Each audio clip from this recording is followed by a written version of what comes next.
Hey, welcome everybody. Tony here and Ludwig and Francie. And we're just getting started into a little bit of warm up in the indoor tiny halla. Hey, welcome guys. Tony here, Francie and Ludwig. Francie's hidden by Ludwig there. So, welcome. We're going to have a little talk tonight about equipment and why we choose what we use and maybe why we choose not to use some things as well. But we'll recap this in a little bit just after Ludwig does a little show for us.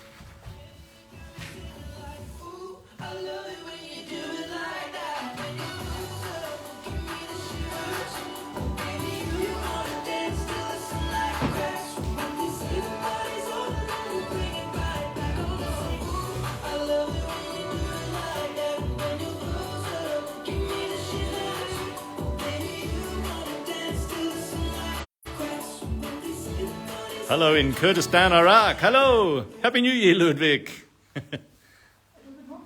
Yeah, we got an ad. Hey guys, for all you guys just joining, it's Francie and Ludwig and Tony here. We got a little hit for horses carrying on right now with Ludwig and sitting into a school halt, and he was just doing a beautiful collected canter before that. So we're here tonight and we're going to have a little chat about equipment and what kind of equipment we choose to use, and then more importantly about what equipment we choose not to use. What do you think, Francie? Yeah, really good question, because we think it's quite a maze out there what kind of equipment to use. There's so much out there, and so many people say you have to use this to achieve that and stuff like this. So it can be really confusing for us equestrians, so I mean all of us horse lovers out there. So we thought we'd take a couple of minutes, because also quite some of you guys ask, hey, why are you using what you're using? So this is why we're here tonight. That's it. And I'll just turn the camera around and we'll have a chat. Yeah. Okay, here we go. Here we are, Ludwig, Francie, Tony. Happy New Year. Yes. Big New Year today. So we wanted to talk a little bit about the equipment, and really it comes down to, for us, about our beliefs and our principles, and more about the principles as to what we would like to use on our horse, and more importantly what we would like not to use on our horse. And I think this is probably the more important part. Would you agree? Yeah. Yeah, because there's things like we really don't want to put steel on our horse. We don't want to have steel shoes. We don't want to have steel bits. We don't want to have steel attached to our heels. And this comes back to the beliefs that we really believe that these beautiful creatures, that they're so sensitive. And hey, you know the saying that they feel a fly lying on their coat. And I think there's some truth in it. They're so Definitely sensitive. So for us, because we believe they're so sensitive, and we also believe that we want to treat them with as much heart as possible, as empathetic as possible, and in a way that is as gentle as possible. So therefore, our belief is that we don't want to put any metal onto them. So therefore, for us, bits, it doesn't matter if it's only a one bar, if it's broken in the middle, or twice broken in the middle, or if you put 2 bars in for a double bit, or we call it Kandare in Germany. So for us, this is already out. Well, it's out as well because it's in the horse's mouth. It's in one of the most sensitive parts of the horse's body.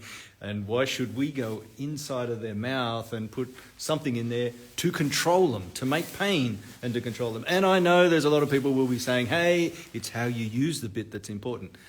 Yes, we agree with that to a degree, yes, but it's still in their mouth. I mean, how would we like to have stuff put in our mouth, and especially steel put in there for control?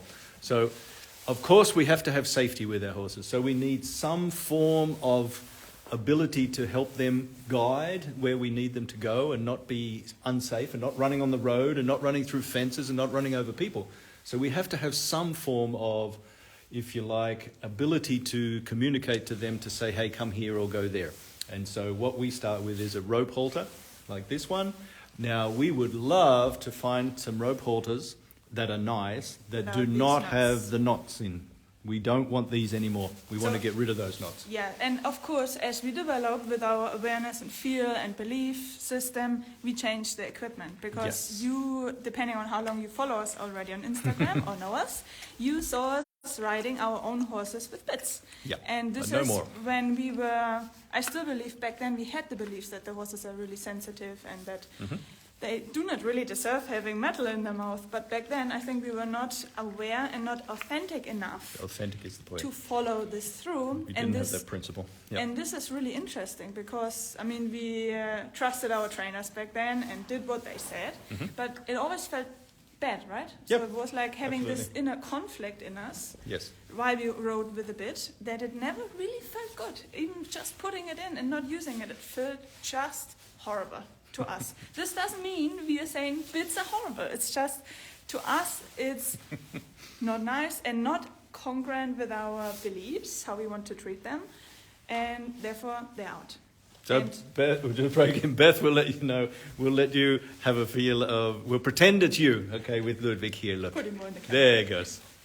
Look at this. He loves the contact and He always. loves the contact. Imagine if there was a steel bit inside this Oh. mouth. How horrible would that be? Yes. And then there's another thing. A lot of people use a clip on the halter in here. And we used to as well use clips in here, but we found that these are really kind of overkill for the horse. And they're really heavy, they're hanging on them. And if you use it in maybe not the best way or the most effective way or the most empathetic way, you can end up hurting your horse with the clip. So we've gone completely away from clips. And there's still, we have a clip on a longer rope sometimes because, again, we haven't found the answer yet to not have that clip. But for us, with the shorter ropes and in contact with the horse and riding the horses, we don't use a clip on the halter. Yes. And then we also, you might show this rope, Yes. we go to a thinner rope here for, as the horse is, if you say, more having a better dialogue with us or more of advanced dialogue with us, we'll go to a thinner rope so it's lighter and not as heavy for the horse's head. And then we can go to, Also, just using the string here. And because for us, our aim is really to get less and less equipment on Yes, the horse. absolutely. Because this comes back to our belief system again and our priorities, that we have this big dream that we want to become like avatars. Maybe you watch the video, then you definitely know what we are talking about. So the idea is that we connect with our horses, communicate with our body energies and bodies in a way that we do not even need the equipment. we don't need the equipment, and especially for riding, we want to get to the point where we don't even need to use lower legs. We don't need the connection with the reins to the head. We're communicating with our seat, the part that's actually touching the horse. So we do use thicker ropes at times when Fame was maybe a little more extravagant in his movements or Or still a when little I more take- expressive. When I take him out and I have an idea that he could be more expressive, more panicky, agitated, or whatever, then I take a thicker rope to protect my own hands. Yes. And also then we take longer ropes. So Yes. depending on how educated the horse and the person is, depending on How this experienced. depends then on how thick and how long the rope is. Yes. And these ropes that we use are a good quality yachting braid from the United States. We have felt other ropes, and when we used to run clinics, I used to feel ropes that people would bring with their horses, and the money for these for these better ropes or better quality ropes is well worth it. Don't buy the cheap quality stuff. So these ones will feel better for you in your hand, and they will feel better to the horse for sure. Yeah. So then the next Okay, thing another we can one. go to? Okay. So this here as well, we don't connect hardly any more onto this loop anymore, especially if we're riding our horse with reins. We connect up above here, because if we connect to here with our reins, then what happens is as we start to use them, it comes back, and this is so long, it touches on the horse's neck. Yeah. So this comes back here and actually touches on the neck here with the rope. So we're kind of losing a little bit of feel on the nose here. So we attach now our reins, which have just a completely turned back in end, and then we attach them here, so up above the knot, up above the Theodore knot, so that it's got a better range of motion here and not getting all caught up on his neck. Yeah. Okay, and then we can go, You hold again? yeah, we can go beyond the halter if we want to have a little bit, what would you say, a little bit stylish look. More Yeah. the typical dressage look. So Yeah. this is our prototype of our bitless bridle. Yeah, And what means it's not finished yet. This is just a test. it's a here. test one. Because we haven't found a bitless bridle yet which we like in the way how it works. And also we doesn't matter. There's some scary noises outside. Doesn't matter. He's fine. His brothers. And also often the quality of the slipless bridles is often really bad.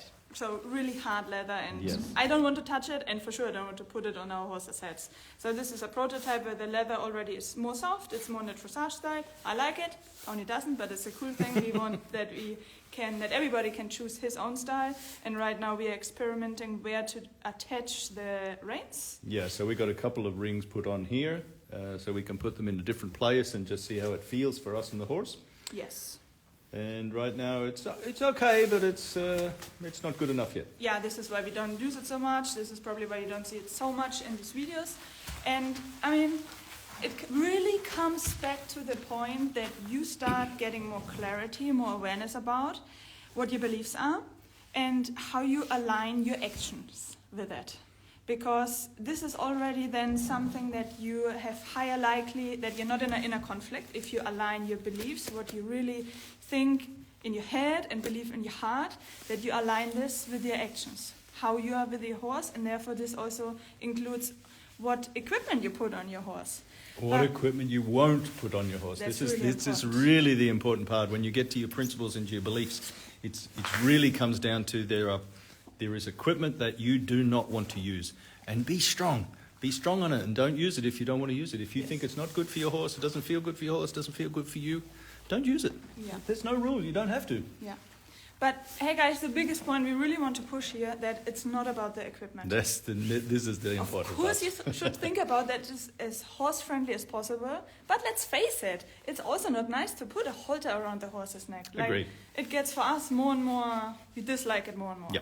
Because we want the horses that they have the freedom. So what is it that if it's not about the equipment then, Francie, what is it about? How do we dialogue with our horse? Yeah. How do we do this? So the most important thing is that you align your plan in your head, what you want to do with your horse, how you want to do it with your horse, that you align this with your body energy, what means your body is communication number one, number uno, Uno numero. nummer eins. So this is really what it comes back to, that you get more knowledge and skills and awareness and control how you can communicate with your horses, with your body to your horse, with your horse, to have a dialogue with your horse. I think there's something else that what you've got to become aware of is that you are communicating with your horse, with your body, no matter whether you know it or not. You are definitely communicating with your body. What a lot of people do, though, is they are incongruent with their body, like their body is relaxed, for instance, and then they want the horse to go, so they have to use higher and higher support energy from sticks or strings or whips or ropes. What we want to do is to get you to really get aware, conscious of what your body energy is. So we have 5 body states that we talk about, that we teach, and it's getting people more aware, and then eventually you don't need the equipment. You don't need the support energy. Your horses will respond to your body energy. But we've got to get aware of it first. We've got to get conscious of it. And Yes. this is the key. And this maybe sounds a little bit like over the top, over your fantasy, imagination, all of this. Like how do we get all of this? Like how do we ask the horse to bend or do whatever we do? And there's really a way where when you get more aware and congruent, you can do with your horse, communicate, have a dialogue with your horse, which you probably cannot even imagine. This is absolutely unreal. And also for us, when we use the equipment, what we call also support energy, is it supports our body energy. Yes. So we only use this as little as possible and as short as possible with as much intention as possible, therefore. And also we have the intention that if we use here something like a rein or the string around the neck, or maybe even some voice can be also support energy, then we have more the intention to get more attention from the horse, Yes. to ask the horse, hey, please horse, can you please give my body energy more attention, because this is our main communication. We do not really want to communicate so much with a rope, Right. especially when everything is more safe and the horse and the person understood the ABC and the grammar for the dialogue. Then really the main communication is our body energy, and the equipment becomes more almost like a uniform, like a style, which should be aligned with your beliefs and priorities. So it's pretty cool, I think, to think about it in that way. And one thing is for sure, I think there are enough people out there, even if you don't look at us, there are enough people out there who prove that you don't need a certain equipment to do anything. It doesn't matter if it's jumping or cantering over the beach or high collection. There are enough people out there who have nothing on the horse. So, yeah. That's it. He's so handsome. You are right. We So agree. cute. Look at him. Do you want to do a little bit of movement? Yes, he's Wanna finish confused up? why we give you so much attention and not him. That's it. And hey guys, we will finish up with a couple of more minutes. I will do it Yep. with him a little bit. And also, if you want to know more, we created a really cool webinar where we put all of our knowledge in, all of our heart in, to give you 1.5 hours fully for free. You get a bit more background about us, and you get more structure, what this is about, what we do, why we do it, what parts are involved, and for sure you can get gold nuggets out of there, which can transform your horse's life forever. And we tell you about 3 secrets that can help you transform your horse into your own true champion or superstar. This is not about competition. It's not about ribbons. It's about having your own journey, your own dream journey, and having your own true champion horse, a superstar. And like Ludwig. Where can they register? That's the good question. Where can they register? In the link. The link is in the bio. Link is in the bio. Go there, register. It's free. Okay. Cool. We love to see you there. We'll turn this around again. I don't know. Okay, just see what Ludwig can do.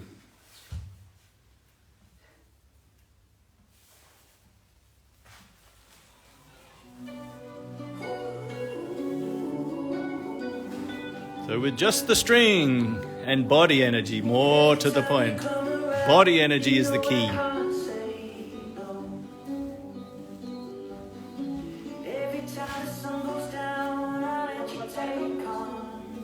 Other one?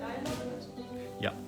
So right now we want to get you to really see the dialogue here that Ludwig is giving his reply to Franzi's body energy. He's in part of the dialogue. The dialogue means they're both involved. Franzi is involved and maybe asking a request of something with her energy, and then she's seeing what is it that Ludwig would like to reply. Or sometimes Ludwig does the request. So here he's coming up in his energy in response to Franzi's energy up. Now his reply is, oh, well, I'll try a jambette or a little sit down on the back end. And then he says, okay, it's time for a carrot. This is all part of the dialogue. So we're really not demanding that he does anything. We're not after any particular task right yet. This is just about have a dialogue, bring your energy up, and see what Ludwig would like to say about it. And that's what he thought. Pretty cool. Yes. Okay. And I think the carrots or the scratch is as good as the carrot. I think for him the scratch is definitely as good as the carrot, especially in the ears. Okay, guys, thank you for being here, and thank you for giving us your time and your comments and your waves. So cool, and we look forward to seeing you again very, very soon. And don't forget, the link for the web class is in the bio. Go, get in there. It's free. We'd love to see you there. Okay, guys. Bye.